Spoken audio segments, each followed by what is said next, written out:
Alhamdulillah.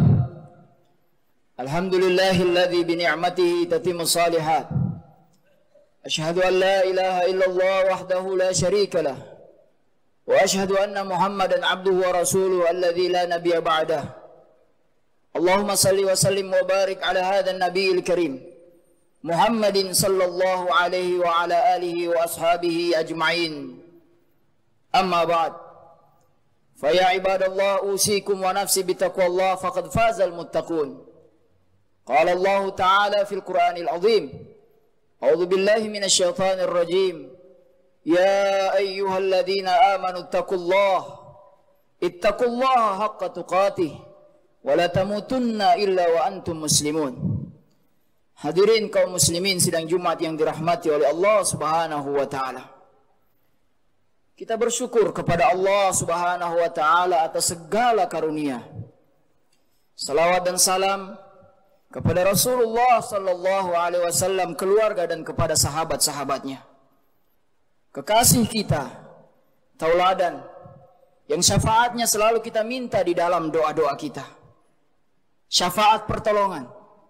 Pada hari tiada lagi pertolongan selain ampunan dari Allah dan syafaat dari Rasulullah sallallahu alaihi wasallam. Siapakah mereka yang akan mendapatkan syafaat itu? Ada hadis Nabi yang menarik hati untuk kita bahas. Dan mudah-mudahan kita terdorong dan tergerak untuk menjadi 7 orang yang kemudian dikabarkan dalam hadis ini adalah mereka yang akan mendapatkan syafaat itu nanti. Rasulullah SAW bersabda, An Abi Hurairah radhiyallahu anhu, dari Abi Hurairah radhiyallahu anhu, An Nabi sallallahu alaihi wasallam qaal, bahwa Nabi SAW bersabda, Sab'atun, ada 7 golongan, yuzilluhumullahu fi zillihi, yang mana mereka ini akan ditolong oleh Allah, yauma la zilla illa zilluh, di mana pada hari itu tidak ada lagi pertolongan selain naungan dan pertolongan Allah Subhanahu wa taala. Siapa mereka? Ketika saya baca hadis ini, saya menyimpulkan bahwa dan menemukan bahwa 7 golongan yang dimaksud ini semuanya adalah para anak-anak muda, bukan orang tua. 7 golongan yang akan dinaungi oleh Allah Subhanahu wa taala nanti itu adalah para anak-anak muda sebenarnya. Kita lihat, kita lanjutkan hadisnya. Rasulullah SAW bersabda, yang pertama yang akan mendapatkan naungan itu adalah al-imamun adil, pemimpin yang adil. Bagaimana kita menyambungkannya kepada pemuda ini? Sangat sederhana. Sebelum seseorang itu jadi pemimpin bagi orang lain, dia mesti mampu memimpin dirinya sendiri. Dan itu harusnya ada pada seorang anak muda. Maka Nabi SAW mengatakan kepada kita, kullukum ra'in. Setiap kalian adalah pemimpin. Tidak dikatakan siapa saja, tidak dikategorikan siapa saja, tapi kullukum. Semua kalian, kullukum ra'in wa kullukum mas'ulun ar-ra'iyatihi. Dan setiap kalian akan diminta pertanggungjawabannya. Kalimat yang pernah kita dengar, syababul yaum rijalul ghad. Para pemimpin yang kita lihat hari ini, dulu mereka itu adalah anak-anak muda. Dulu mereka adalah anak-anak muda yang kemudian diberikan oleh Allah Subhanahu wa taala amanah karena mereka mempunyai kapasitas yang lebih baik dibandingkan pemuda-pemuda yang lain. Sehingga hari ini mereka tampil menjadi pemimpin. Mereka mempunyai kapasitas. Mereka mempunyai keistimewaan. Apa saja keistimewaan itu? Dijelaskan oleh dalam hadis ini pada urutan yang kedua. Keistimewaan mereka itu adalah karena mereka, dalam hadis ini yang kedua, karena mereka adalah syabun nasya'a bi ibadatillahi ta'ala. Karena mereka adalah dulunya adalah anak-anak muda yang tumbuh besar beribadah kepada Allah Subhanahu wa taala. Pemuda yang tumbuh besar dalam ketaatan kepada Allah Subhanahu wa taala. Belajarnya mereka meninggalkan kampung halaman, meninggalkan kedua orang tua yang bersusah payah membiayai mereka di kampung halaman juga karena Allah. Berorganisasi mereka karena Allah. Bergaul mereka juga karena Allah. Dan berprestasi mereka juga karena Allah Subhanahu wa ta'ala. Mereka kemudian menjadi pemimpin yang adil karena mempunyai kapasitas. Syabun, anak muda, nasya'a bi ibadatillahi ta'ala. Anak muda yang tumbuh besar dalam ketaatan dan ibadah kepada Allah Subhanahu wa ta'ala. Yang ketiga, kelompok yang ketiga yang dijelaskan dalam hadis itu adalah warajulun qalbuhu mu'allakun fil masajid. Laki-laki yang hatinya terpaut dengan masjid.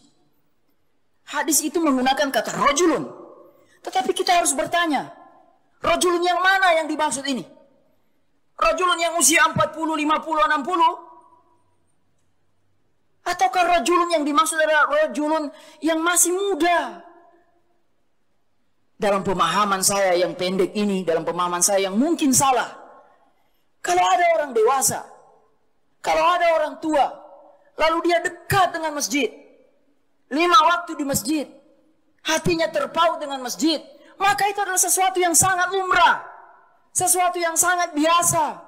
Karena memang apa yang harus dia bawa di hadapan Allah kecuali amal ibadah. Sangat biasa, tidak ada yang perlu diistimewakan dari orang yang seperti ini. Tetapi kalau kemudian masjid itu terisi dengan anak-anak muda, terisi dengan mereka yang masih mempunyai nafsu syahwat yang luar biasa, ingin menghabiskan waktu di futsal, ingin menghabiskan waktu di basket, ingin menghabiskan waktu di mana saja yang menjadi dorongan darah muda mereka. Tapi kemudian ketika azan itu berkumandang, mereka tergopoh-gopoh, mereka berlari-lari mengejar panggilan Allah Subhanahu wa ta'ala. Maka mereka ini adalah istimewa. Wajar kalau kemudian mereka masuk dalam hadis ini, akan mendapatkan naungan dari Allah Subhanahu wa ta'ala. Yang keempat, warajulani, 2 laki-laki, tahabba fillahi, mereka saling mencintai karena Allah. Ijtama'a alaihi, mereka berkumpul karena Allah. Wa tafarraqa alaihi, dan mereka juga berpisah karena Allah. Ini bagaimana cara menghubungkannya kepada anak muda? Lagi-lagi mudah, simple. Berhubungan dilandasi karena Allah itu bukan perkara yang gampang. Semua mereka yang hadir, atau kita semua yang hadir hari ini, bagi mahasiswa baru yang datang dari seluruh penjuru daerah, dengan membawa seluruh adat kebiasaan Jawa, Minang, Sulawesi, Solo, lalu mereka kemudian dikumpulkan di asrama TPB, bahkan dimasukkan dalam kamar-kamar. Maka ini bukan perkara yang gampang mereka untuk berasimilasi, mereka untuk saling berukhuwah, bergaul. Kalau bukan karena Allah, maka mereka akan saling berpecah, mereka akan saling bermusuhan. Padahal mereka adalah kader-kader pemimpin nanti. Kalau dari tingkat ini mereka sudah saling bermusuhan, hanya persoalan adat istiadat, hanya karena gaya bicara. Jangan paksa orang Medan bicara kayak orang Jawa. Hanya gara-gara hal yang seperti ini mereka sudah pecah. Maka apalagi kepada persoalan-persoalan yang lebih besar nantinya. Padahal mereka adalah calon-calon pemimpin. Maka pemuda yang bisa bergaul dengan orang lain, dengan sesamanya, dengan siapa saja, dan dia bergaul bukan karena apa-apa, tetapi dia bergaul karena Allah, maka mereka masuk dalam kategori hadis ini, dinaungi oleh Allah Subhanahu wa ta'ala. Oleh karena itu, kenapa Nabi SAW ketika pertama kali ingin membangun Madinah sebagai sebuah kekuatan yang besar, setelah membangun masjid, masjid itu adalah penghijauan tahan dari mu'allakun qalbu bil masajid. Rasulullah SAW membangun masjid dulu di Madinah. Setelah itu yang dilakukan oleh Rasulullah SAW yang kedua adalah mempersaudarakan antara muhajirin dan ansar. Maka hadis ini persis seperti itu. Hadirin bukan Allah Subhanahu wa ta'ala. Innamal mu'minuna ikhwah. Allah menggunakan kata orang beriman sebagai saudara, bukan karena hubungan darah. Kita lanjut kepada poin yang kelima, yang mereka akan mendapatkan naungan Allah. Warajulun, seorang laki-laki, da'atuhu imra'atun, diajak oleh seorang wanita, bukan wanita biasa, Imra'atun zata mansabin wa jamalin. Wanita yang cantik lagi punya kedudukan. Untuk diajak berbuat zina. Diajak berbuat maksiat kepada Allah. Tapi kemudian laki-laki yang diajak ini, dia mengatakan, faqala inni akhafullah. Aku takut sama Allah. Ini rajulun yang laki-laki yang mana yang dimaksud di sini? Dalam pemahaman saya, seorang wanita yang cantik, lagi punya kedudukan, tidak mungkin dia akan menggoda seorang aki-aki. Tidak mungkin dia akan menggoda orang yang tua. Dia akan goda orang yang masih tampan. Dan rata-rata yang tampan itu biasanya masih berusia muda. Maka yang dimaksud di sini adalah para pemuda. Punya potensi untuk besar sekali potensi mereka untuk bisa rusak gara-gara wanita. Jangankan kita, Nabiullah Yusuf alaihissalam pun tergoda di dalam Al-Quran ketika diceritakan dalam surat Yusuf. Dan apa kalimat Nabi Yusuf ketika mendengar, ketika diajak oleh wanita itu? Apa jawaban Nabi Yusuf? Nabi Yusuf menjawab dengan jawaban yang sama dalam hadis ini. Nabi Yusuf menjawab, inni akhafullah. Aku takut sama Allah. Maka pemuda yang akan jadi pemimpin itu, pemuda yang punya kapasitas itu adalah pemuda yang takut kepada Allah Subhanahu wa ta'ala. Kita lanjut kepada poin yang berikutnya, yang keenam. Wa rajulun tasaddaqa bisadaqatin.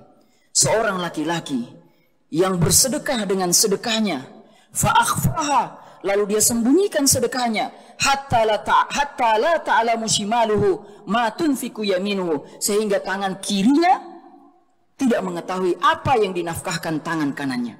Lagi-lagi ini yang dimaksud oleh hadis, walaupun menggunakan kata rojulun, laki-laki, tapi yang dimaksud itu adalah anak muda. Kenapa? Kalau ada orang yang sudah tua, usianya sudah lebih, kemudian gajinya sudah besar, kehidupannya sudah mapan, lalu kemudian kalau dia bersedekah, keluarlah uang 50.000, 100.000, itu sangat wajar. Penghasilannya besar. Tapi bagaimana apabila seorang anak muda yang masih berjuang untuk masa depannya, dia masih berusaha dengan usaha kerasnya, menambah pekerjaan dari kiriman orang tua yang kadang-kala tidak cukup. Dia mengajar di sini, dia mengajar di situ, dan dia dapat tambahan dari semua itu. Tapi kemudian ketika datang panggilan untuk berinfak di jalan Allah, maka yang keluar adalah 50.000, yang keluar adalah 100.000. Maka pemuda ini bukan pemuda biasa-biasa, bukan pemuda biasa saja. Ini adalah pemuda yang luar biasa. Dia berani mengeluarkan yang lebih dari apa yang harus di luar perkiraan orang umumnya. Abdurrahman bin Auf, sahabat yang kaya, ketika masuk Islam usianya berapa? 30 tahun. Masih tergolong muda. Berapa tahun usia Nabi ketika beliau mulai berdagang, berbisnis? 12 tahun. Semua itu menunjukkan bahwa anak muda adalah seharusnya memiliki jiwa-jiwa kaya. Mereka adalah orang-orang yang harusnya mempunyai potensi untuk menjadi orang-orang yang kaya. Dan yang terakhir, kaum muslimin yang dirahmati Allah Subhanahu wa taala. Wa rajulun, laki-laki, zakarallahu khalian, dia mengingat Allah Subhanahu wa taala dalam keadaan bersendiri. Fa fadat ainahu, lalu kemudian air matanya mengeluarkan air mata. Lagi-lagi ini kepada anak muda. Kenapa? Menangis ketika sholat berhadapan dengan Allah itu bukan perkara yang mudah. Bahkan orang kalau melihat orang yang menangis mungkin akan dikatakan cengeng. Apalagi kalau itu terjadi kepada seorang anak muda dengan badannya yang besar, dengan kekuatannya yang betul-betul maksimal, dengan segala kekuatannya itu, dia mampu mengalahkan 10 orang mungkin.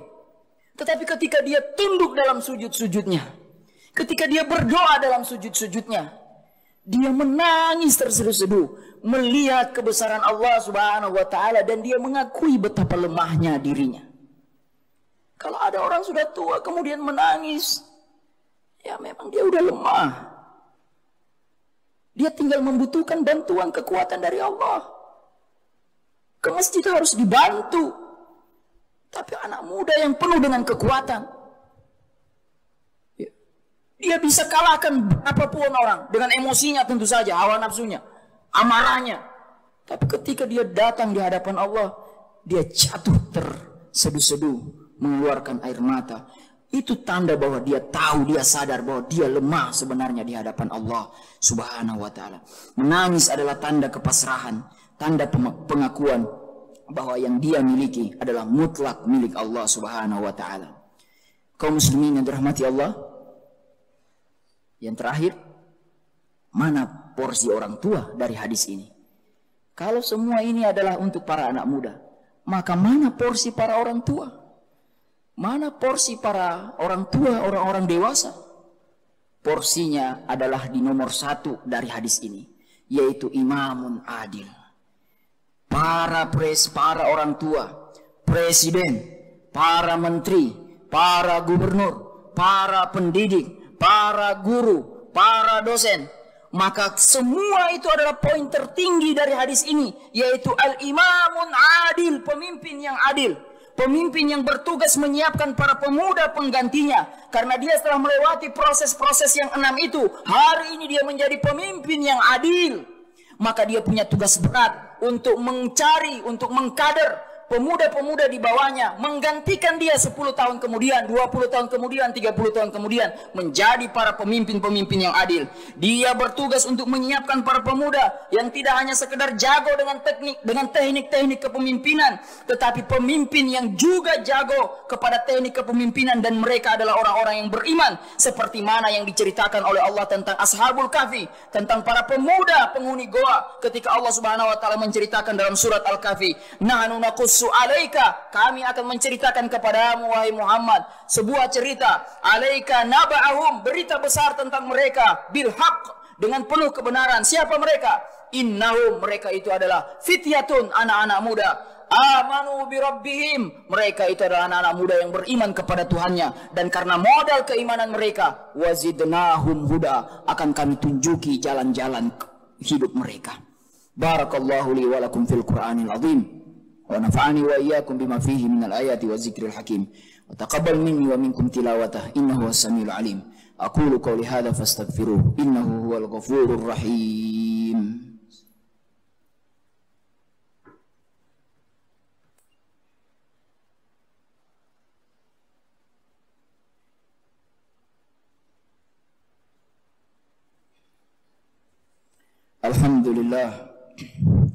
Alhamdulillahi rabbil alamin, asyhadu an la ilaha illallah wahdahu la syarika lah, wa asyhadu anna Muhammadan abduhu wa rasuluh alladzi la nabiyya ba'dah.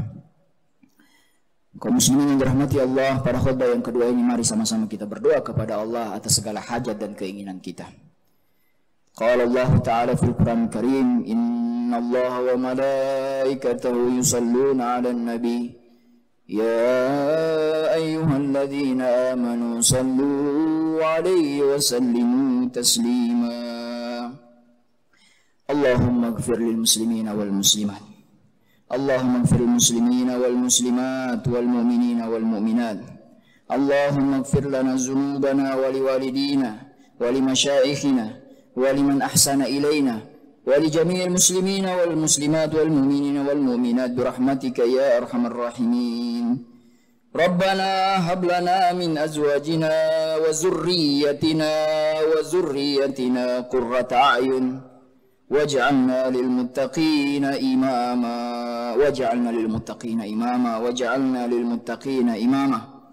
Rabbana zalamna anfusana wa illam taghfir lana wa tarhamna lanakunanna minal khasirin. Allahumma ansur Islam wal muslimin, Allahumma izzal Islam wal muslimin birahmatika ya rabbal alamin. Rabbana taqabbal minna du'ana innaka antas samiul alim wa tub alaina innaka antat tawwabur rahim.